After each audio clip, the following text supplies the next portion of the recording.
อยากกินหนูต้องขาวบ่ยากพี่น้องมาเบิ่งคลิปนี้พี่น้องเห็นคลองเที่ยววันเที่ยวบู๊พี่น้องเอ้ยคนเที่ยวขึ้นต้นใหม่นี่ขึ้นไปถึง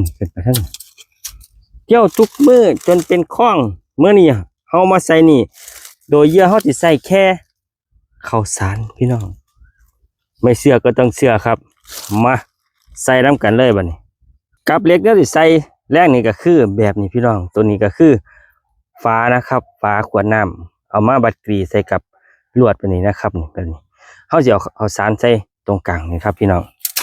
ตกคำมายามไปอ้อมเลยนี่ง่างเลยพี่น้องง่างเลยง่างกันเลยครับคัดดีๆพี่น้องตอนใส่นี่ระว่างครับเห็ดมันมินๆนะพี่น้องจนเห็นมินที่สุดครับค่อยๆว่างครับจับตัวนี้เลยเอากึ่งกลางเลยพี่น้องแบบนี้ครับ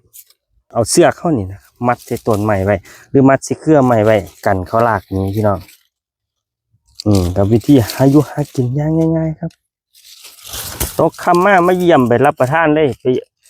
มายามไปอ้อมเลยพี่น้องเอาข้าวสารใส่ตรงกลางครับแค่นี้ครับแค่นี้ใส่แค่นี้พี่น้องใส่แค่นี้ครับแค่นี้ก็ได้กินพี่น้องเขาใส่จาก4-5 หลังนี่ตะเว้นตกดินนี่มายามไปออมเลยพี่น้องกับวิธีการใส่หนูง่ายๆครับเพียงแก้วใส่ข้าวสารแบบนี้นะครับแล้วก็เอากาบเหล็กมาใช้พี่น้องหนูนะคะออกไว้ออกเว้นได้กินไว้บ่เกิน2 ทุ่มลกคนออมครับตัวถูกใจคลิปนี้